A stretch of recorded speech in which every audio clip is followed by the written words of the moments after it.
कक्षा 10वीं की हिंदी आचार्य श्रीमती पूनम तिवारी बोल रही हूँ। आज हम पाठ 2.2 जनतंत्र का जन्म के बारे में पढ़ेंगे।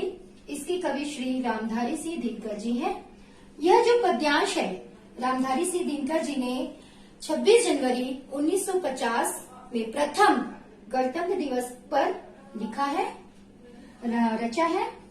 यहाँ पर इस पद्यांश में कवि बताना चाह रहे हैं कि ब्रिटिश शासन का राज्य था, उस राज्य को हटाने के लिए कवि ने जनता को जागृत किया है, आवाहन किया है कि ब्रिटिश राज्य हटे और हमारी जनता का राज्य आए। ये जो परतंत्र की जिंदगी थी ये हटे, उनका जो जुल्म जो सही है जनता, इस सब को दूर हटाए। मतलब ब्रिटिश शासन हटे और हमारी जनता इस सिंहासन पर बैठेगी, हमारी जनता का शासन होगा। इस आधार पर कवि ने इस कविता का वर्णन किया है। सदियों की ठंडी बुझी राख सुबुगा उठी, सुबुगा मतलब जाग उठी। मिट्टी सोने का ताज पहन इठलाती है, इठलाती मतलब गर्व करना। यहाँ पर कवि कह रहे हैं कि भारतवासियों के मन में जो सदियों से, सैकड़ों वर्ष से जो एक आग सुलग रही थी अंदर, वो जाग उठी है। किस लिए जाग उठी है? मतलब ये ब्रिटिश शासन का राज हटे, अब हमारा शासन चले। मतलब उनकी यातनाओं को सहना नहीं चाहती थी, वो जाग उठी थी कि अब हमारा शासन चलेगा। मिट्टी सोने का ताज पहन इठलाती है। यहाँ पर कवि कह रहे हैं कि मिट्टी भी गर्व कर रही है। इठलाती मतलब गर्व करना। मिट्टी भी गर्व कर रही है, वो भी जोश में आ गई है, वो भी गर्म हो गई है कि अब हमारा शासन चलना चाहिए। दो राह समय के रथ का घर घर नाद सुनो। घर घर मतलब कर्कश, नाद मतलब आवाज। सिंहासन खाली करो कि जनता आती है। यहाँ पर कवि कह रहे हैं कि दो राह समय के रथ का घर घर नाद सुनो। यहाँ पर कवि कह रहे हैं कि ब्रिटिश शासन, तुम इस जनता की आवाज सुनो, तुम इस जनता की जो कर्कश आवाज सुनो, तुम इस जनता की कर्कश आवाज सुनो। सिंहासन खाली खाली करो क्योंकि अब इस सिंहासन। अब हम काव्यखंड दूसरा देखते हैं। यहाँ पर जनता जो सहती है एक अबोध मूरत के समान। जनता हाँ मिट्टी की अबोध मूरत वही, जाड़े पाले की कसक सदा सहने वाली। जब अंग अंग में लगे सांप को चूस रहे, तब भी ना कभी मुंह खोल दर्द सहने वाली। जनता के बारे में बताया कि हमारी जो जनता है, कितना भी जुल्म हो जाए फिर भी वो चुपचाप सह लेती है। यहाँ पर ब्रिटिश शासन के ऊपर एक इशारा कह रहे हैं कि जो हमारी जनता पर जो शोषण करती आई, फिर भी हमारी जनता जो थी चुप थी। हमारी जो जनता एक मिट्टी के अबोध मूरत के समान है। चाहे जैसे मिट्टी में जाड़े पाले किसी भी रूप में उसको ढाल दो, चाहे गर्मी हो चाहे ठंडी हो, वो फिर भी मिट्टी पे कुछ असर नहीं होता। उसी तरह हमारी जनता में भी चाहे ठंडी हो चाहे गर्मी के आधार पे, मतलब कितना भी जुल्म हो जाए, वो फिर भी सहती रहती है। जब अंग अंग में लगे सांप को चूस रहे, यहाँ पर सांप को चूसना, सांप किसको बोल रहे हैं? ब्रिटिश को कह रहे हैं कि जब ब्रिटिश ने जब इस जनता का खून चूसती है, फिर भी वो जनता अपना मुंह नहीं खोलती है, उसका दर्द वो सहती है। इस ब्रिटिश शासन हमारी पूरी जनता को जो सांप की तरह चूसती आई आज तक, वो फिर भी हमारी जो जनता इतनी भोली है मिट्टी के समान, वो चुपचाप उसका दर्द सहती चली आती। अब हम काव्यखंड तीसरा देखते हैं। यहाँ पर कवि जो इस पद्यांश को प्रश्न के रूप में, एक भाव को प्रश्न गुण के भाव में अपना व्यक्त करते हैं कि लोगों में एक राष्ट्र के प्रति, देश के प्रति या सत्ताधिकारी, सत्ता के प्रति, या बोल सकते हैं कि राजा के सिंहासन के प्रति एक जो श्रद्धा होती है, श्रद्धा जो होती है, जो भाव होता है, मतलब माता पिता के समान तुल्य समझा जाता है अपने देश के सत्ताधिकारियों को। तो यहाँ पर उस सत्ताधिकारियों को एक जो तुलना दी जाती है, जो अंदर से एक संस्कार उठते हैं, अंदर से एक संस्कार उठे या एक कसम उठी हुई है, उसका वर्णन करते हुए कहते हैं, जनता जहाँ लंबी बड़ी जीव की वही कसम, जनता सचमुच ही बड़ी वेदना सहती है। सो ठीक मगर आखिर इस पर जनमत क्या है, प्रश्न गूढ़ जनता इस पर क्या कहती है। यहाँ पर कवि कह रहे हैं कि जो जनता जो है, जो राष्ट्र के प्रति एक विश्वास रहता है, सत्ता के प्रति एक विश्वास रहता है, या सत्ताधिकारी के प्रति, ये एक राजा के प्रति, राजा के सिंहासन के प्रति, राजा के प्रति जो एक विश्वास होता है, उसको माता पिता के समान एक तुल्य समझा जाता है। उसके अंदर जो एक संस्कार उठी एक आवाज है, यानी हम कह सकते हैं एक कसम, उसके अंदर एक कसम उठी हुई है कि वास्तव में सचमुच में जनता बहुत वेदना सहती है, बहुत कष्ट सहती है। सो ठीक, मगर आखिर इस पर जनमत क्या है? जनमत मतलब सबका मत। सो ठीक, जब जनता कह रही है, क्या जनता ये सत्ताधिकारी का जुल्म या सत्ताधिकारी का कष्ट सहने के लिए बनी है? ये कष्ट जो सत्ताधिकारियों का कष्ट सहने के लिए बनी है, क्या वो जिंदगी भर ये कष्ट सहेगी? ये एक प्रश्न करती है। आखिर इसका मर्म क्या है, इसकी क्या प्रतिक्रिया? आखिर वो जनता हमेशा राष्ट्र सत्ताधिकारी का जुल्म या कष्ट सहने के लिए ही बनी है, वो एक प्रश्न करती है। अब हम काव्यखंड चौथा देखते हैं। यहाँ पर भोली भाली जनता के बारे में बताया जा रहा है। मानो जनता हो फूल जिसे एहसास नहीं, जब चाहो तभी उतार सजा लो दोने में, अथवा कोई दूध मुही जिसे बहलाने के जंतर मंतर सीमित हो चार खिलौने में। यहाँ पर कवि कह रहे हैं कि जिस तरह से फूल को तोड़ लिया जाता है, सजा लिया जाता है, कोई एहसास नहीं होता, वही कल्पना की जा रही है कि मानो जनता हो फूल जिसे एहसास नहीं, जब चाहो तभी उतार सजा लो दोने में। यहाँ पर जनता को कह रहे कि जनता मानो एक फूल की समान होगी कि जब चाहा उसको तोड़ लिया, जब चाहा उसको सजा लिया, जैसा चाहा वैसा पा लिया। मतलब कि जनता को एक फूल के समान बता रहे हैं कि जब फूल जिस तरह से तोड़ लिया जाता है उसमें एहसास नहीं होता और उसे सजा लिया जाता है, उसी तरह से जनता को भी लेके कह रहे कि मानो ये जनता भी एक फूल के समान है, जब चाहे उसे तोड़ लिया, जब चाहा उसे सजा लिया। और क्या कह रही है यहाँ पर कवि आगे, अथवा कोई दूध मुही जिसे बहलाने, जनता क्या एक दूध मुही बच्चे के समान है क्या कि उसे आप बहला लोगे? यहाँ पर कवि कह रहे हैं, व्यंग्य के रूप में कहते हैं कि जनता को तुमने क्या समझा, जनता क्या दूध मुही बच्चे है कि तुम उसे बहला लोगे? जंतर मंतर सीमित हो चार खिलौने में। यहाँ पर कह रहे हैं कवि कि जंतर मंतर के माध्यम से तुम, खिलौने के माध्यम से क्या तुम उस जनता को बहला लोगे?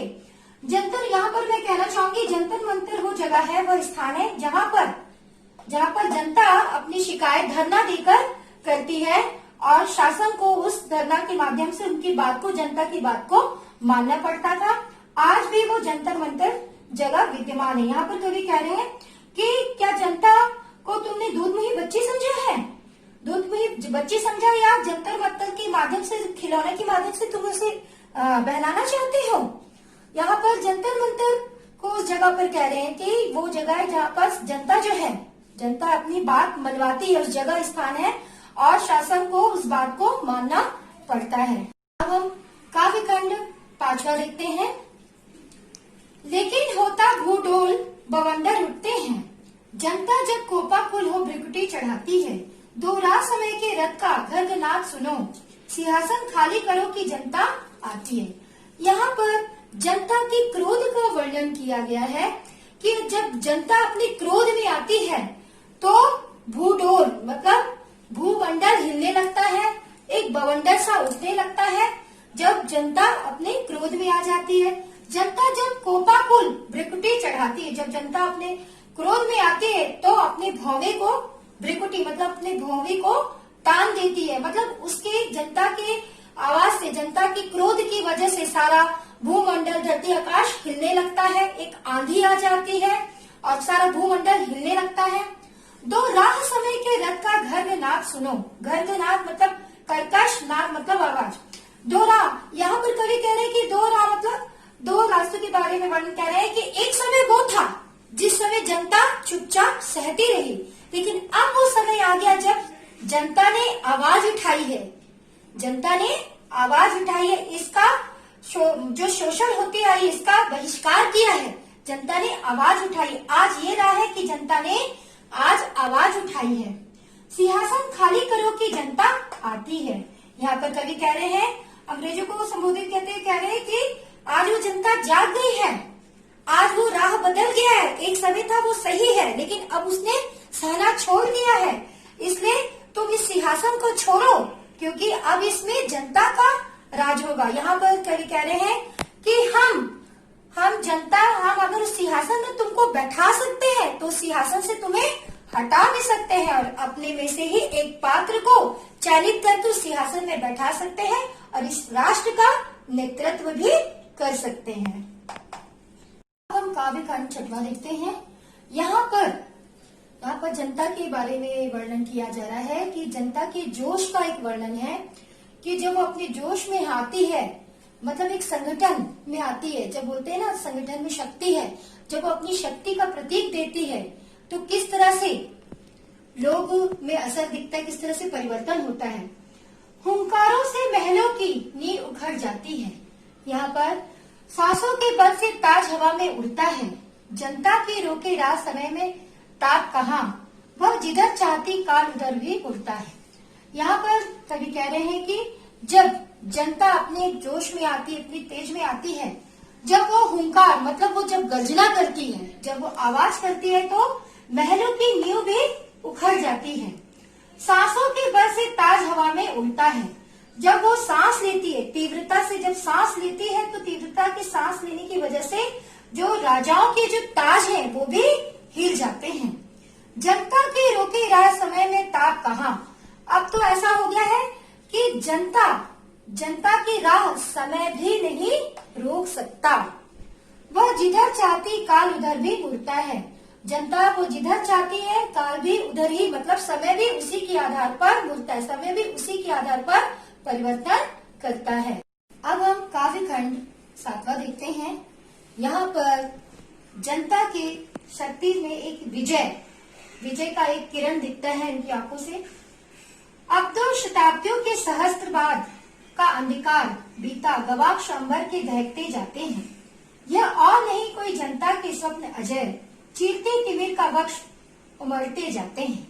यहाँ पर कवि कह रहे हैं कि जनता जो शताब्दियों से, बहुत समय से जो परतंत्रता की जो जिंदगी जी रही थी, आज वो अंधकार समाप्त होने को आ गया।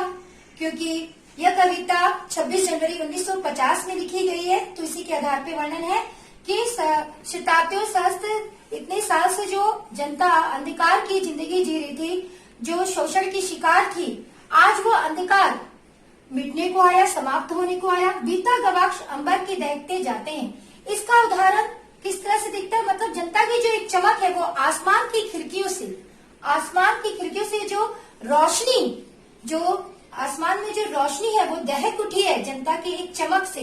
एक जो अंधकार जो मिट गया है उसकी एक चमक आसमान में चमकते हुए दिख रही है, दहकते हुए दिख रही है। और यह और नहीं कोई जनता के स्वप्न अजय है, और कोई नहीं, ये जनता का एक स्वप्न था जो आज वो अजय हुआ, अमर हुआ। जनता ने एक स्वप्न देखा था कि हम इस गुलामी की जिंदगी को तोड़ेंगे और आगे बढ़ेंगे। उसमें एक शक्ति थी, संगठन था, तब वो ये गुलामी की जिंदगी को तोड़ी। चीरते तिमिर का वक्ष उमड़ते जाते हैं। यहाँ पर जनता ने कहा कि हमारा एक स्वप्न था कि हम इस गुलामी की जिंदगी को तोड़ेंगे, अंधकार को तोड़ेंगे, हम उस अंधकार को चीरते हुए अपने साकार करेंगे अपने सपने को, तो अपने देश को आजाद करेंगे। जनता ने कहा कि तुम ब्रिटिश शासन अपना सिंहासन से हटो, और आज जनता अपना शासन करती है। अब हम अगला काव्य खंड 8वां देखते हैं। यहाँ पर जनता के मतलब कवि ने जनता के मतलब आवाहन किया है, उस विराट सत्ता का आवाहन किया है कि सबसे विराट जनतंत्र जगत का आ पहुंचा, 33 कोटि हित सिंहासन तैयार करो। अभिषेक आज राजा का नहीं प्रजा का है, 33 कोटि जनता के सिर मुकुट धरो। यहाँ पर कवि कह रहे हैं कि चूंकि ये कविता 26 जनवरी 1950 में लिखी गई है, तो उस वक्त गणतंत्र की स्थापना हो चुकी थी। तो यहाँ पर लिखा है कि सबसे विराट जनतंत्र का जगत आ पहुंचा है, 33 कोटि हित सिंहासन तैयार करो। आज सबसे बड़ी विराट जनतंत्र का शासन आ चुका है। उस 33 करोड़ जनता के लिए सिंहासन तैयार करो तुम। उस 33 करोड़ जो जनता है वो सिंहासन में राज करेगी। आज जो अभिषेक राजा का नहीं प्रजा का होगा, मतलब उस जनता का होगा। उस 33 कोटि जनता को होगा, उस 33 कोटि जनता, 33 करोड़ जो जनता है, 33 करोड़ जनता का अभिषेक होगा। 33 करोड़ जो जनता है उसके सिर पर मुकुट सजेगा। अब हम अगला काव्य खंड 9वां देखते हैं। यहाँ पर जनता को ईश्वर का प्रतिनिधित्व करते हुए कहते हैं, आरती लिए तो किसे ढूंढता है मूर्ख, मंदिरों राज प्रसादों में तहखानों में, देवता कहीं सड़कों पर गिट्टी तोड़ रहे हैं, देवता मिलेंगे खेतों में खलिहानों में। यहाँ पर कवि कह रहे हैं कि तो अभिषेक करने के लिए किसे ढूंढ रहा है? जनता के रूप में तो ईश्वर ही है, ईश्वर के रूप में जनता है, तो आरती लिए तो किसे ढूंढ रहा है मूर्ख, राज मंदिर राज प्रसादों तहखानों में। जो जनता है वो तुझे मंदिरों में नहीं, तहखानों में नहीं मिलेगी। जो जनता जो है, जो अभिषेक करने के लिए तुझे मंदिरों में नहीं मिलेगी, तहखानों में नहीं मिलेगी। वह तो देवता, वो देवता रूपी जो जनता है वो सड़कों पर गिट्टी तोड़ते हुए दिखेगी या खेतों खलिहानों में काम करते हुए देखेगी। वही हमारा एक देवता रूप में, वही हमारी एक देवता के रूप में हमारी एक जनता है जिसका अभिषेक करना है। यहाँ पर कवि कह रहे हैं कि तुम उस मंदिरों और तहखानों में ना ढूंढो, हमारी जो देवता रूपी जो जनता है वो हमें कहाँ मिलेगी? गिट्टी तोड़ते हुए सड़कों में मिलेगी और खेतों में खलिहानों में काम करते हुए मिलेगी। अब हम अंतिम काव्य खंड 10वां देखते हैं। यहाँ पर भारत की जनतंत्र की नवीन कार्य प्रणाली का वर्णन किया गया है कि अब क्योंकि जनता का शासन हो गया है, सिंहासन हो गया, तो फावड़े और हल राजदंड बनने के हो गए। अब राज्य में उसका महत्व, फावड़े और हल का महत्व बढ़ गया। अब राज्य में फावड़े और हल का महत्व बढ़ गया है। धुरस्ता सोने से श्रृंगार सजाती है। अब सोने की चमक फीकी पड़ने लगी है, उसका स्थान किसने ले लिया है? धूल ने ले लिया है। दो रात समय के रथ का इधर दर्द ना सुनो, सिंहासन खाली करो की जनता आती है। यहाँ पर कवि कह रहे हैं कि अब नवीन प्रणाली हो गई है, नया राज्य सत्ता हो गया है। अब यहाँ पर जनता का महत्व बढ़ गया है, जनता का शासन आ गया है। जो फावड़े और हल है वो राज्य में उसका महत्व बढ़ गया है। आज श्रृंगार नहीं, आज श्रृंगार का महत्व मतलब सोने का महत्व फीका पड़ गया है और उसका स्थान किसने ले लिया है? धूल ले लिया है, क्योंकि जनता ने सिंहासन पर अपना राज कर लिया है। तो बहुत सुंदर तरीके से श्री रामधारी सिंह दिनकर जी ने इस पद्यांश का वर्णन किया है और अपनी जनता को जागृत करने के लिए आह्वान किया था। तो आज का पद्यांश समाप्त होता है। धन्यवाद।